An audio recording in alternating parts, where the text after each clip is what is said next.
Thank you for joining us on DC News Now. I'm Shanika Grimshaw. So we're going to get to your top stories, but weather. We got to talk about that with meteorologist Jackie Layer. Jackie, so what a day yesterday we had with a lot of storms. Now today is a bit different. Yeah, a bit different, much quieter out there today compared to yesterday, and also less humid. And we can all thank that cold front that swept through. Now the cold front is the reason why we did have those strong to severe thunderstorms though. So with that, today at least the weather will be cooperating for any of that storm damage that took place yesterday from those storms, but overall beautiful with low humidity as high temperatures will climb back into those mid to upper 80s today. Sunset will be at 8:36 this evening. I point that out because today's the summer solstice, and yes, that is the longest day of the year. We have 14 hours, 53 minutes, and 52 seconds of daylight. Get outside and enjoy it, considering the weather will be cooperating. Summer will officially begin at 10:42 p.m. tonight. But I'll have more details and look at some more heat and more humidity building back in just in time for this weekend. All right, Jackie, thank you. And across the region, strong winds, lightning, and heavy rain causing major damage. These videos you can see here taken from D.C., Maryland, and Virginia. People are still without power and cleanup continues. Taking a closer look, a viewer capturing this video of a tree toppling on camera in Northwest. It went over a home and onto the street. And a look at this video, the flames on the road. This is in Chevy Chase, Maryland. You can see the wires on fire, and this video was taken by a man driving by. In Montgomery County, a tree uprooted in Tacoma Park, landing on power lines near this home. This is one of many trees that came down during the storm. And new video out of Northeast DC from last night, a building partially collapsed at the corner of 19th and 8th Streets. DC Fire says they believe wind was a factor in the collapse, and the building was under renovation when this happened. Rescue K9s searched the area with no signs of anyone trapped inside, and fire officials say they believe the building was empty at the time. And new this morning in Maryland, Prince George's County Police are investigating a deadly shooting in Laurel. It happened last night on Laurel Bowie Road. Police say they found a man shot outside of a store. He was rushed to the hospital where he later died. Police say anyone with information about a possible suspect is asked to contact them. And a government shakeup in Maryland, adding a new chapter and a whole lot of star power. It even called for a bigger venue. Prince George's County's executive Aisha Braveboy was sworn in at the University of Maryland yesterday. DC News Now's Tiger Munn has more from the event. Aisha Braveboy took her oath of office Wednesday, and a day later, her inaugural ceremony took place, recognizing her as Prince George's County Executive. Weeks after winning the special election for County Executive, Braveboy held her inaugural ceremony in College Park. Among those joining her, DMV native and actor Taraji P. Henson and Maryland Governor Wes Moore. We need someone who is completely committed to making our community safer, more affordable. Thank you so much for lifting up the foundation. Humans need humans. We need each other. We got to have each other's back. Braveboy said she's putting a major focus on economic development. We have to build. We are in a structural deficit. We can get out of it. It is some of our doing. It's some of our doing by not being able to really keep up with the times. And so we are not going to be second to any other jurisdiction when it comes to being able to move forward major developments here in Prince George's County. Another priority for the former state attorney, enhancing the summer crime program, and she sees businesses playing a role in that. We really do need a year-round jobs program for young people living here in the county. I'm going to be reaching out to the business community. We need to do business with businesses in Prince George's County, because as we give them opportunities, then they can pass along those opportunities to our young people. In College Park, I'm Tiger Munn, DC News Now. And also in Northern Virginia, the man who plotted a mass shooting at a Haymarket church has been sentenced to 25 years in federal prison. A jury convicted Rui Zhang back in March for the planning of an attack in 2023. Investigators say he showed up to the Sunday service with a loaded semi-automatic handgun, 2 magazines of ammo, and 2 knives. They were tipped off and able to arrest him without incident. They later found a manifesto at his apartment, and he also served 5 years of supervised release after his sentence. And happening today, a Virginia woman accused of killing 3 people is scheduled to be sentenced. That's according to a press release earlier this month. Alyssa Jane Venable of Spotsylvania is accused of killing her elderly roommates, 2 men and 1 woman. And she was later arrested following a police chase in New York. Venable faces 3 counts of second-degree murder and 1 count of using a firearm in the commission of a felony. Developing now, a Northern Virginia school district has plans to use AI to help keep students and staff safe. DC News Now's Max Marcilla went to Loudoun County to show us how it all works. It's summer break now and schools in Loudoun County are quiet, but in a few short months when students come back, they may not even know the change that's happening all around them. AI is just another tool, right? It's not replacing people. What it's doing is making people more effective. All of these cameras right now placed in and out of school buildings will feed footage through a new artificial intelligence software called Volt AI. These videos from the company show how it works. Using AI, incidents can be tracked in real time.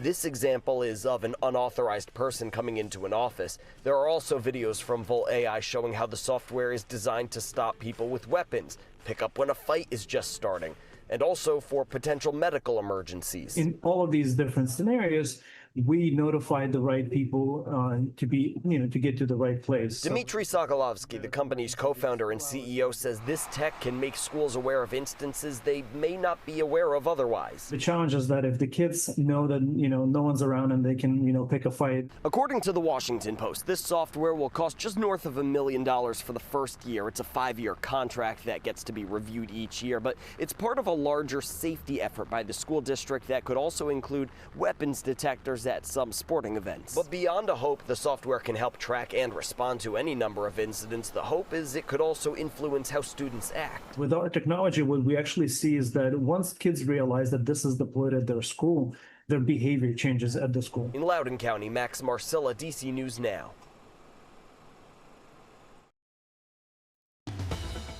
It's time to get a full check of your forecast. Hey, Jackie. Yeah, hey there. We're talking about planning out the rest of your Friday. It's the summer solstice, and we're really looking at a really nice day ahead.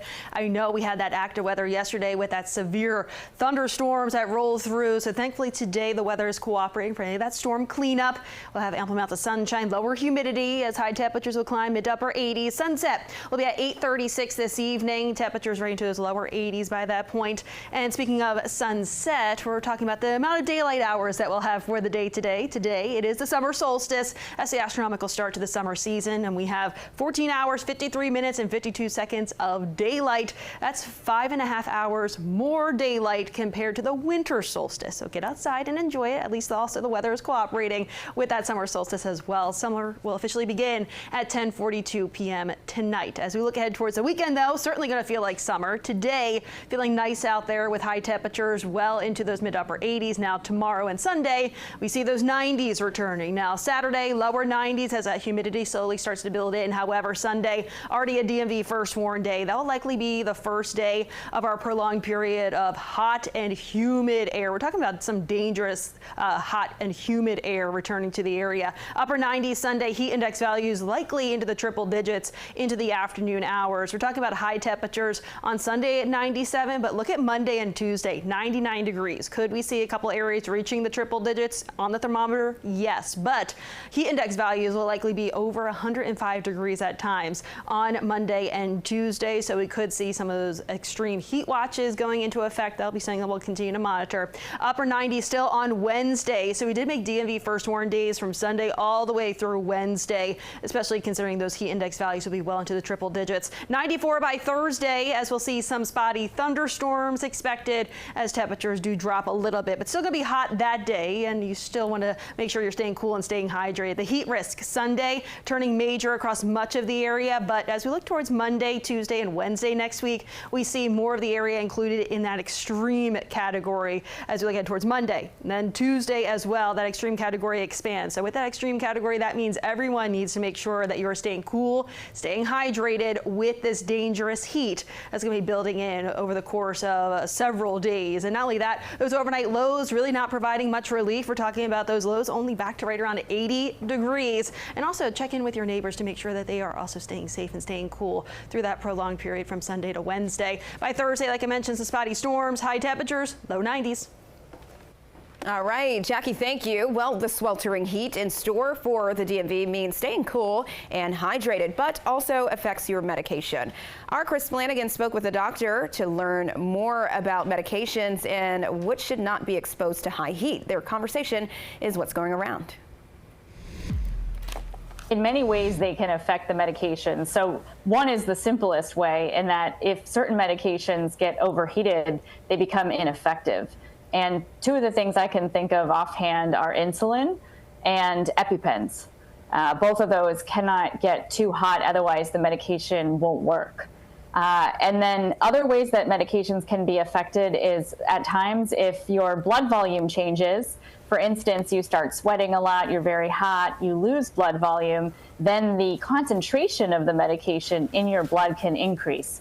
So you can actually have more medication affecting your system than you normally are used to. Dr. Lehman, how can the extreme heat intensify some of the side effects of medications?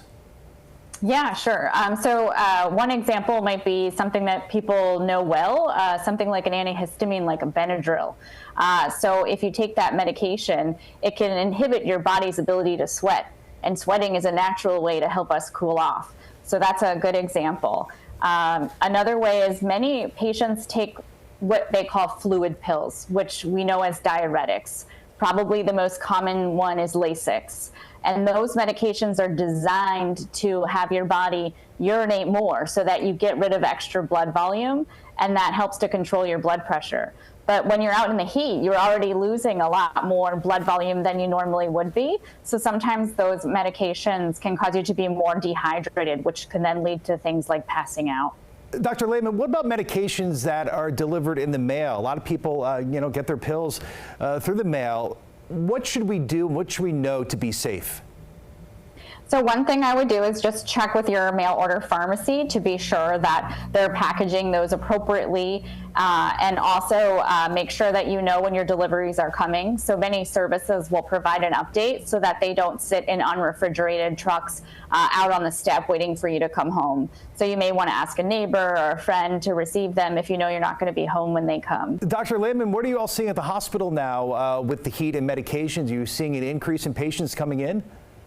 Yes, actually we are. As you know, I think July is a very popular time to come to DC with Independence Day celebrations and children being off of school.